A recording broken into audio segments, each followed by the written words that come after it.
Hola, soy Joana Zacarías, soy médica reumatóloga del Hospital Italiano de Buenos Aires, Argentina, y en esta oportunidad tengo la posibilidad de hablarles de la utilidad de la ecografía en vasculitis de grandes vasos. La vasculitis de grandes vasos es una enfermedad inflamatoria crónica que afecta a la aorta y sus ramas principales, y es la vasculitis primaria más común en adultos. Comprende dos afecciones distintas, la arteritis de células gigantes y la arteritis de Takayasu.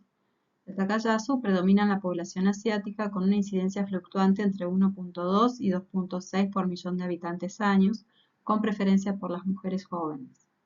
Mientras que la arteritis de células gigantes se presenta en mayores de 50 años con una incidencia que fluctúa entre 1 y 29 por 100.000 personas año, teniendo en la Argentina una incidencia de 8.6 por 100.000 personas año y una prevalencia de 28.6 por 100.000 personas año.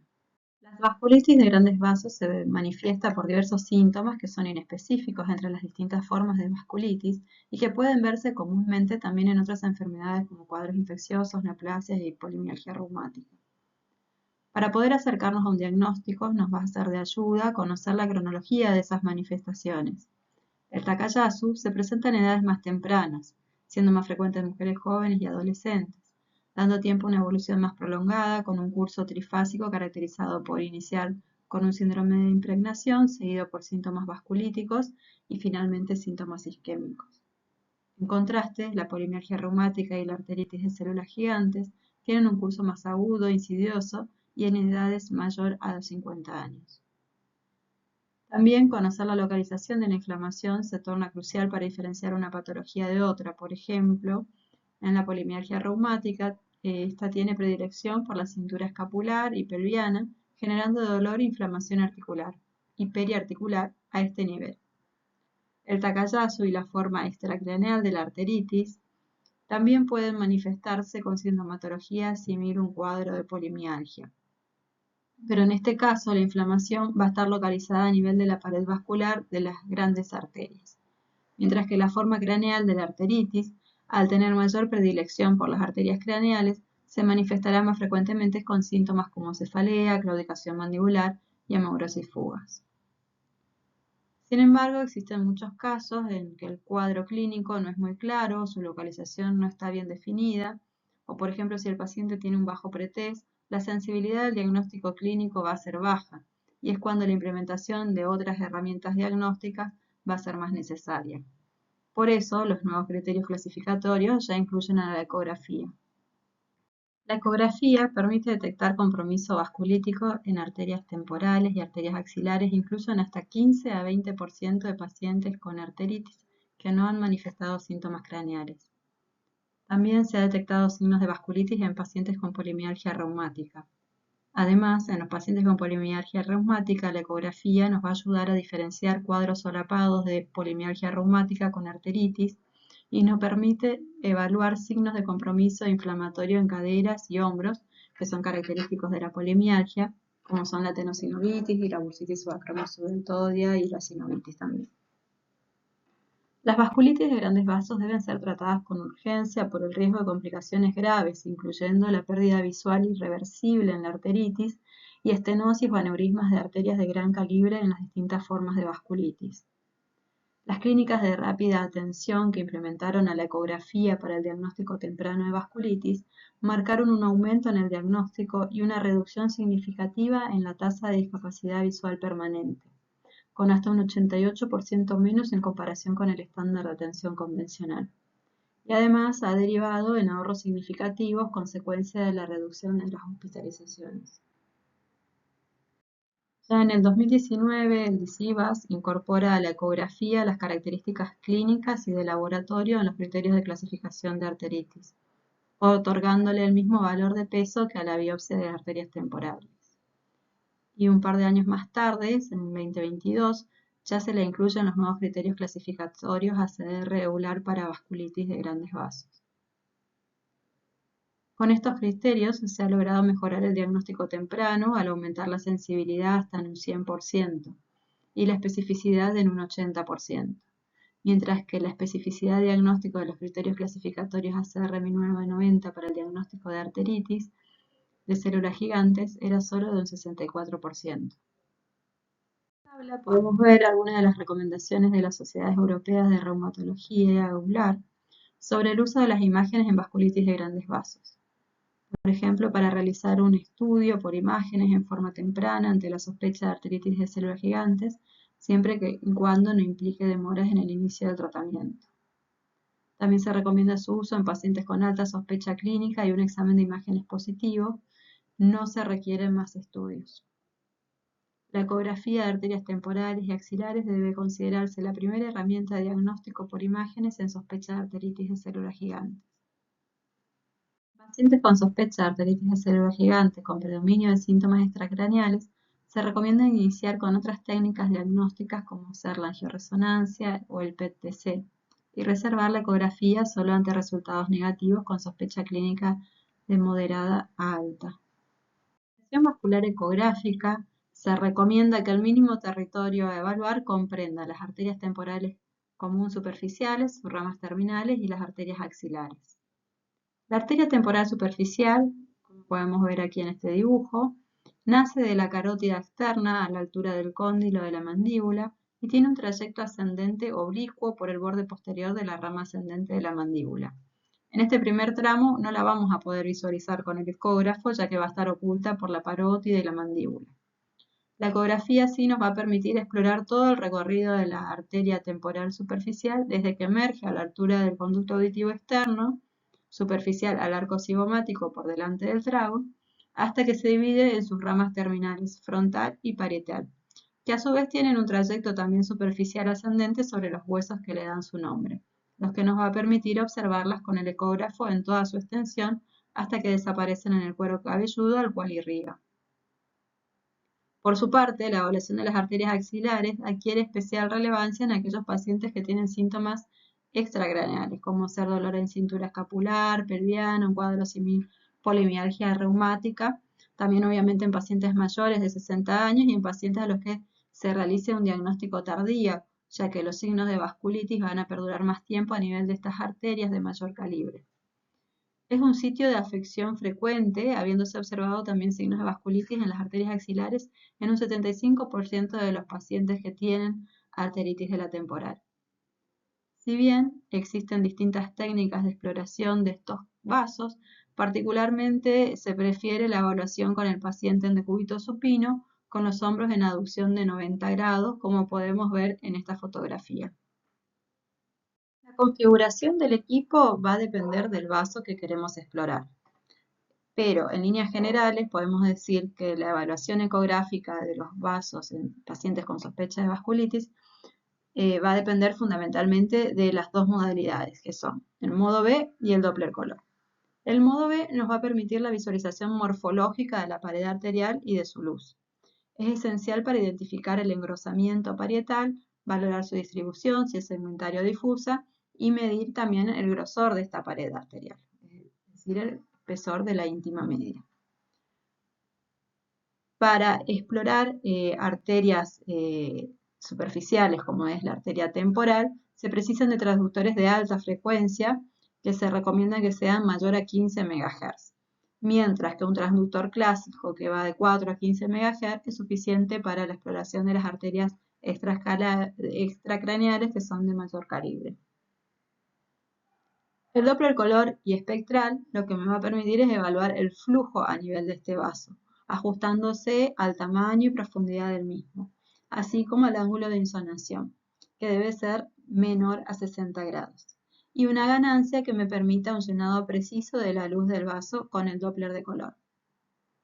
En el caso de vasos superficiales de mediano calibre como las arterias temporales, se deben aplicar frecuencias Doppler de 7 a 12 MHz, PRFs de 2 a 3.5 kHz y filtros de pared bajos, mientras que para los vasos más profundos y de mayor calibre como las arterias axilares, vertebrales y subclavias, se prefieren frecuencias Doppler que vayan de 4 a 8 MHz, PRF de 3 a 4 kHz y aumentar los filtros de pared. La célula gigante se caracteriza por ser una inflamación granulomatosa de la túnica media y adventicia de la pared arterial, mediada mayormente por células TCD4, macrófagas y células gigantes multinucleadas. Este edema inflamatorio de la pared vascular es el sustrato anatómico del hallazgo más característico de la arteritis, que es el denominado signo del halo, descrito en 1995 por Wolfgang Schmidt para el diagnóstico de arteritis de células gigantes. El halo está definido como el engrosamiento circunferencial hipoecoico concéntrico de la íntima media, que se va a medir desde la adventicia hasta la capa íntima de la pared arterial. Para este signo se han establecido distintos puntos de corte dependiendo del vaso que vamos a evaluar. En las arterias temporales común superficiales el punto de corte es de 0,42. Para arteria frontal y parietal es cercano a 0,34 y para las arterias axilares, para considerar los signos del halo, el punto de corte de la íntima media es mayor a 1 milímetro. En adelante, la ecografía fue ganando relevancia.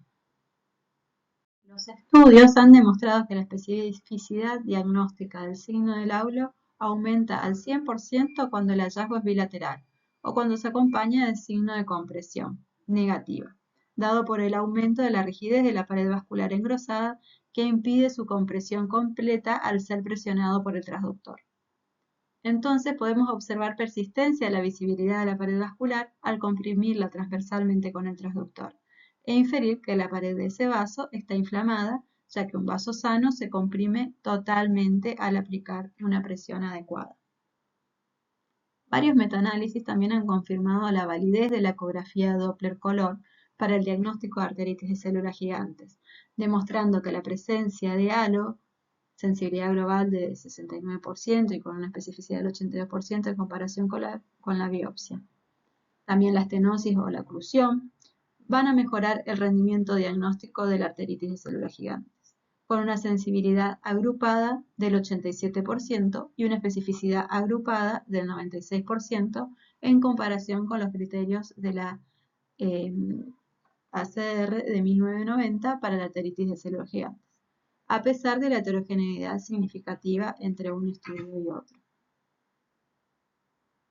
Sin embargo, el estándar de oro para el diagnóstico de las vasculitis ha sido por muchos años la biopsia de la arteria temporal. Sin embargo, no está exenta de falsos negativos ni de efectos adversos por ser un método invasivo, quirúrgico y diferido, que evalúa solo una pequeña porción del amplio territorio vascular que puede estar comprometido en las vasculitis. Presenta además una muy baja sensibilidad, con 60% de falsos negativos, mayoritariamente debido a la demora en su realización o a errores en la toma de muestra. La ecografía, por otra parte, es un marcador sencillo, fuerte y con un excelente acuerdo interobservador que confirma el diagnóstico de arteritis de la temporal y descarta la necesidad de realizar una biopsia para confirmar el diagnóstico. El ultrasonido nos permite además observar una mayor extensión del territorio vascular, craneal y extracraneal, mientras que la biopsia es solo una muestra de menos de 3 centímetros. Como si esto fuera poco, el estudio Tabul demostró una ganancia de alrededor de 485 libras menos por paciente a favor de la ecografía comparada con la biopsia. Esto, si solo se biopsiaran las ecografías negativas, reduciría un 43% la necesidad de realizar biopsias. La principal limitación de la ecografía es que su sensibilidad disminuye rápidamente con el tratamiento. Por eso se recomienda ser realizada precozmente, preferentemente antes de iniciar el tratamiento, sin demorarlo. Y de ahí la importancia de capacitar a los médicos en esta técnica ecográfica de gran utilidad en la práctica reumatológica. Se ha visto que la sensibilidad del diagnóstico ecográfico de las arteritis de la temporal disminuye al 85% en los primeros 2 días de tratamiento y al 50% en los siguientes 4 días de tratamiento, siendo prácticamente nula la sensibilidad pasada las 2 primeras semanas. Sin embargo, existe un pequeño porcentaje de pacientes que muestran persistencia del halo a pesar del tratamiento, y esto se ha visto con mayor frecuencia a nivel de las arterias extracraneales, donde el halo puede persistir meses e incluso años. En cambio, la sensibilidad de la biopsia no disminuye tan rápidamente. Y además, la biopsia tiene la ventaja de ser más sensible para detectar los raros casos de vasculitis de compromiso exclusivo de la periadventicial de pequeños vasos y o vasculitis de la vasa vasorum que no pueden ser detectados por la ecografía, dada la capacidad de resolución de 0,1 milímetros. Si bien la ecografía se recomienda como la prueba diagnóstica preferida para la arteritis de célula gigante, se pueden aplicar también otras técnicas diagnósticas alternativas si no se cuenta con la experiencia o el equipo adecuado. Un metaanálisis que sirvió de base para las recomendaciones EULAR de 2023 sobre imágenes en vasculitis de grandes vasos demostró también una alta especificidad para la resonancia magnética y para el PET, siendo la ecografía la que mostró mayor sensibilidad. La sensibilidad del PET puede aumentar aún más con tecnologías más nuevas que han mejorado la visualización de las arterias craneales. Muchas veces se percibe a la ecografía como altamente dependiente del investigador.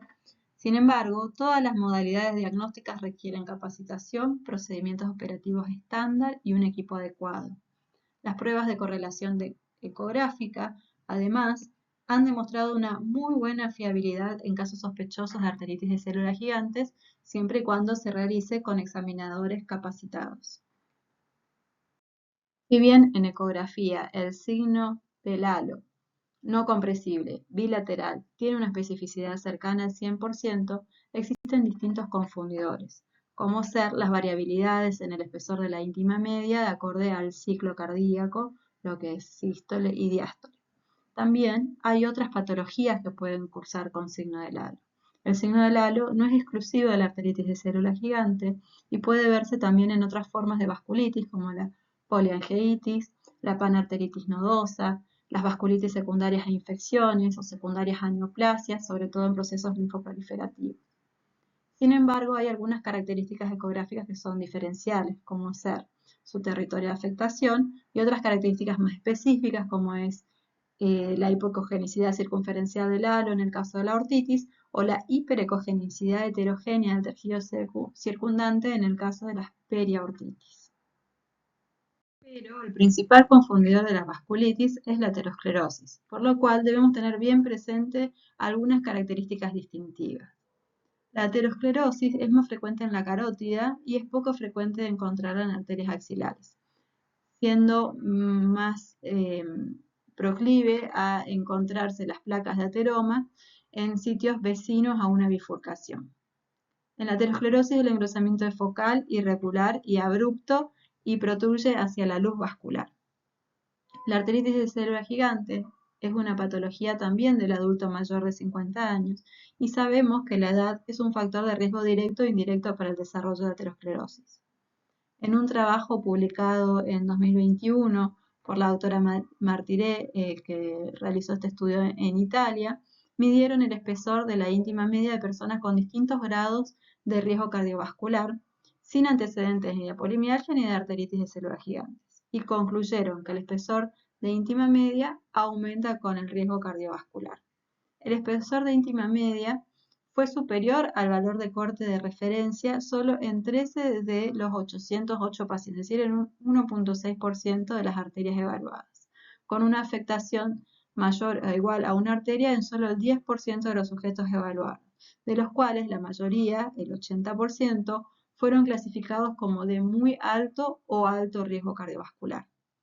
Además, la media de espesor de íntima media en estos pacientes continuaba siendo baja cuando se la comparaba con los puntos de cortes preestablecidos para el diagnóstico de arteritis de célula gigante. Este es otro trabajo en el que describieron otro signo ecográfico importante en la diferenciación del compromiso arterítico versus el no arterítico, descrito como signo de hiperecogenicidad de la íntima, por sus siglas HIL, de la pared arterial de las arterias temporales y faciales.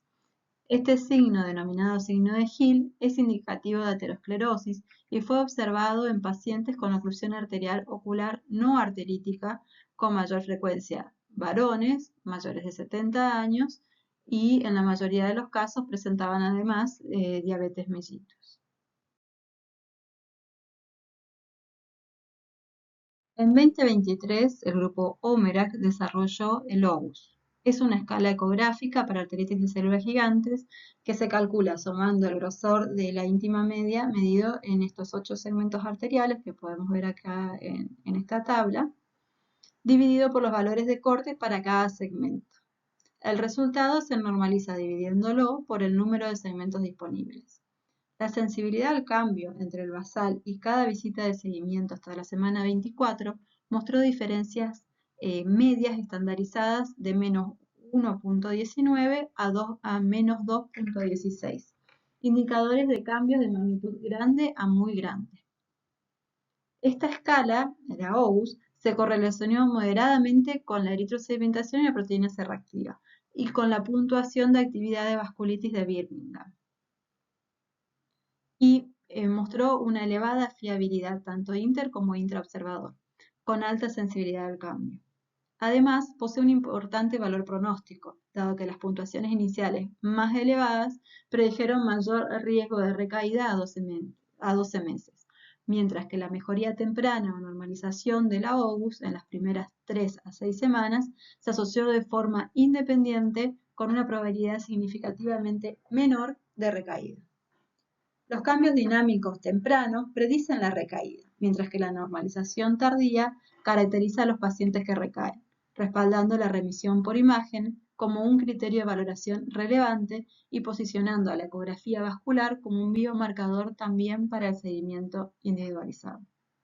En conclusión, la ecografía vascular y sus escalas cuantitativas representan una herramienta prometedora no solo para el diagnóstico de arteritis, sino también para la estratificación del riesgo, la monitorización de la actividad y la orientación terapéutica, incluyendo tratamientos dirigidos como los inhibidores de interleuquina 6, y proporciona mediciones reproducibles de la inflamación vascular. La normalización de la OUS, es decir, una puntuación menor a 1 durante las primeras 3 semanas, se asoció de manera negativa con las recaídas posteriores, y el tiempo previsto hasta la primera recaída, la reducción de la OUS durante las primeras 12 semanas, se asoció inversamente con el inicio de un DIMAR. Podemos decir que la ecografía es una herramienta útil, accesible, económica, con alta sensibilidad y especificidad para el diagnóstico precoz de vasculitis de grandes vasos, siempre y cuando sea realizada por expertos. Sin embargo, no se deben dejar de pensar en otros diagnósticos diferenciales, especialmente la aterosclerosis, sobre todo en pacientes varones mayores de 70 años, pacientes con riesgo cardiovascular elevados y en presencia de lesiones tipo giro, reservando la biopsia para aquellos casos donde el cuadro clínico imagenológico no sea concluyente. La ecografía de arterias temporales y axilares debe ser realizada en todo paciente con sospecha de vasculitis de grandes vasos, preferentemente antes de iniciar el tratamiento, pero sin relegarlo, lo que no solo nos ayudará en el diagnóstico, sino también para la estratificación de riesgo, la monitorización de la actividad y la orientación terapéutica, al proporcionar mediciones reproducibles de la inflamación vascular.